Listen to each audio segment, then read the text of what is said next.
Hello, welcome students. कैसे हैं आप सब?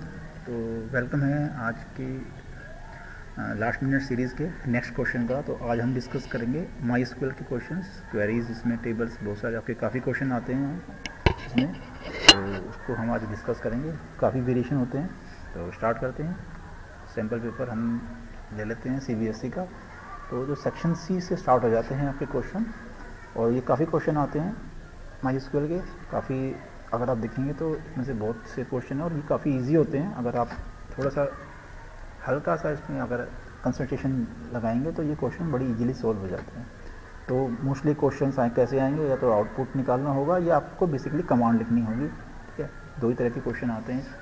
तो यहाँ पर देख लीजिएगा, right output of SQL query. तो यहाँ पर आपको ये क्वेरी दी हुई है, आपको आउटपुट लिखना है इस टेबल के बेस के ऊपर। ठीक है, तो यहाँ पर जो फर्स्ट क्वेरी है, select length C name from purchase where quantity.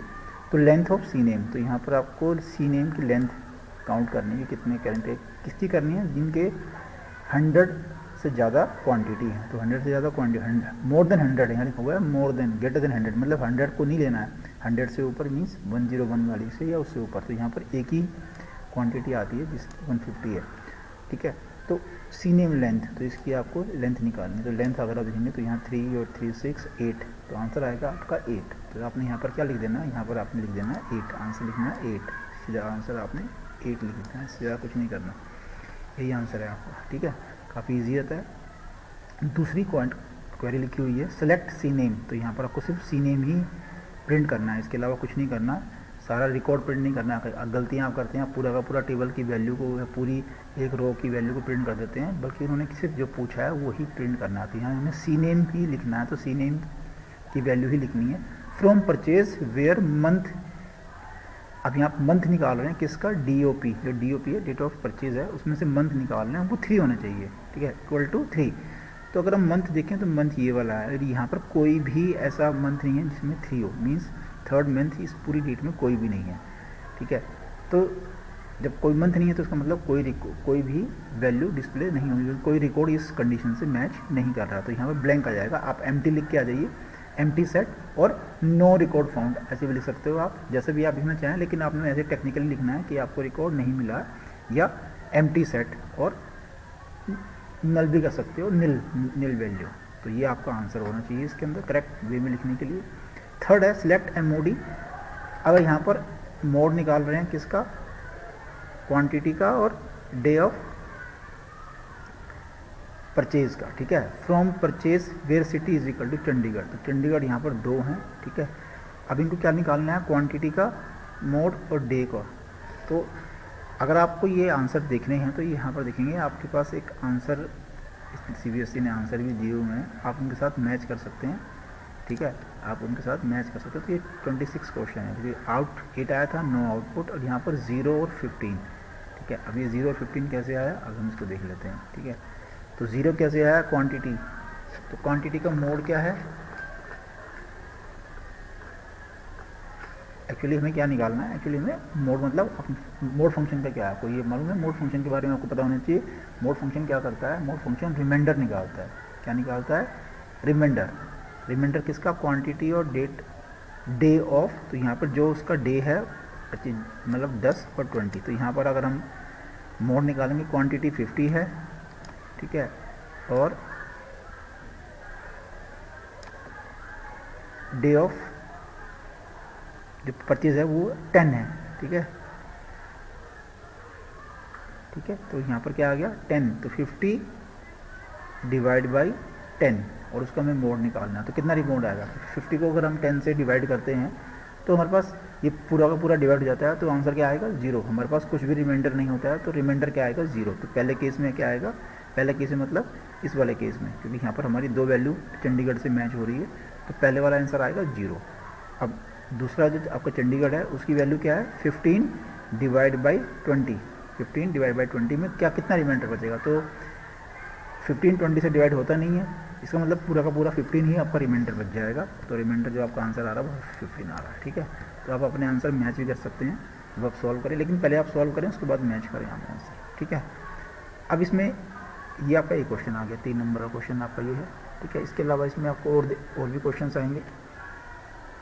तो ये डेटा फ्रेम के क्वेश्चन अभी हम डिस्कस करेंगे बाद में। अभी हम क्या कर लेते हैं, अभी हम सिर्फ माई स्क्वायर के, देखिए ये क्वेश्चन हो रहा है 3 नंबर का, ठीक है। एक टेबल दी हुई है, स्टूडेंट टेबल, कुछ वैल्यूज़ दी हुई हैं और यहाँ को आपको क्वेरी लिखनी है, you have to write the query. तो सबसे पहले क्या लिखना है, display gender wise highest marks. तो जेंडर वाइज क्या करना है, इसका मतलब आपको ग्रुपिंग करनी है जेंडर पे, ग्रुपिंग करनी है जेंडर पे और हर एक के हाईएस्ट मार्क्स लिखने हैं। तो इसका मतलब क्या, ग्रुप बाई क्या करेंगे आप, जेंडर करेंगे। तो आप display gender by highest marks, आपने मार्क्स डिस्प्ले से करने हैं, तो इसका मतलब क्या लिखेंगे, सेलेक्ट मैक्स मार्क्स। आप क्या लिखेंगे, select max marks from student, ठीक है, group by gender, group by gender. अगर हम इसका क्वेश्चन देखें मार्किंग स्कीम में जाके 30 क्वेश्चन को अगर हम देखते हैं, 30th क्वेश्चन, तो यहाँ पर select max marks from student और ग्रुप बाई जेंडर, ठीक है।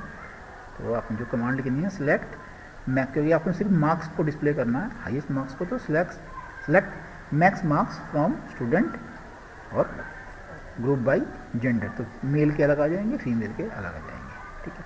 Display city wise lowest marks, तो सिटी वाइज लोएस्ट मार्क्स चाहिए तो आपको क्या लिखेंगे, सिलेक्ट मिन मार्क्स फ्रॉम स्टूडेंट और group by city, group by city, ठीक है। तो ग्रुप बाई सिटी हो गया, सेम आंसर है, सेम क्वेश्चन है बिल्कुल।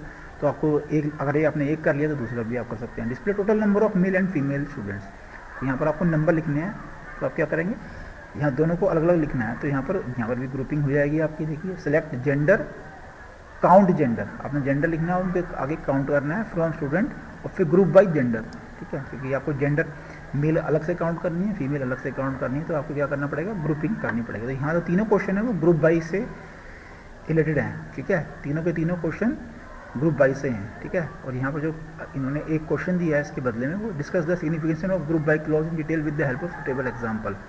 तो जब ये एग्जाम्पल अगर आप चाहें तो ये वाला क्वेश्चन कर सकते हैं ग्रुप बाई को डिस्कस करके, ठीक है।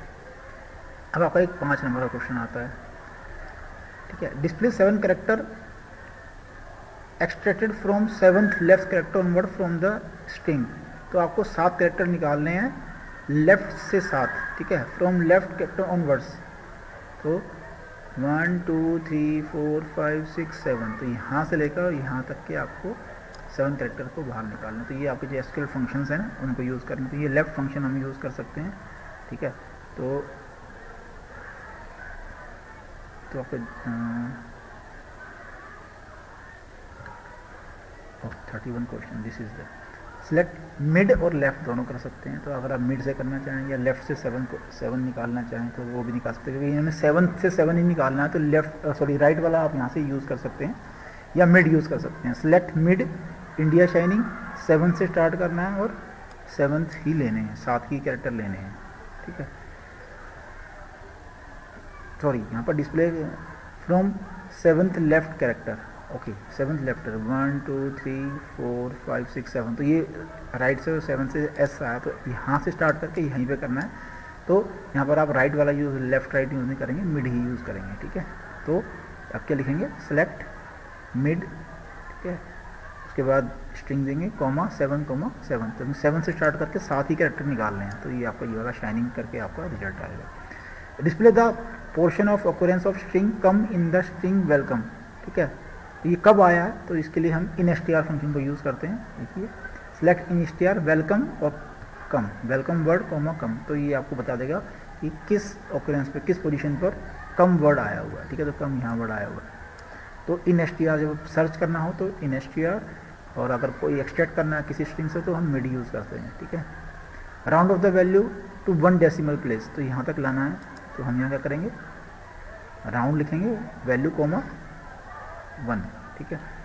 तो सिलेक्ट राउंड वैल्यू कॉमा 1, जितने डिस्प्ले तक करना है उतने को हम वैल्यू लिख देते हैं। Display the reminder of 100 divide by 9, तो यहाँ पर क्या लिखेंगे, मोड फंक्शन यूज़ करेंगे। सिलेक्ट मोड 100,9, अभी हमने ऊपर यूज़ किया था। Remove all the expected leading and trailing space from, तो हम यहाँ पर ट्रिम यूज़ करेंगे, ठीक है। लेफ्ट से भी करना है, राइट से भी करना है, तो सिलेक्ट ट्रिम फ्रॉम यूजर्स, ठीक है। यूज़र आईडी फ्रॉम यूज़र, यहाँ पर लिखा हुआ है टेबल, तो टेबल आपको करना पड़ेगा, ठीक है। एक्सप्लेन यूकेस के बारे में, ट्रिम, मिड, डे नेम और पावर, ये आपको मालूम ही है, इनको आप एक्सप्लेन करना है विद एग्जांपल, ठीक है। तो इस तरह से आप ये कर सकते हैं। बाकी अब एक क्वेश्चन इसमें और आता है, उसी वो भी आसान है, देखिए ये भी है। तो यहाँ डेटाबेस है, यहाँ right equal display cloth name in lower case, ठीक है।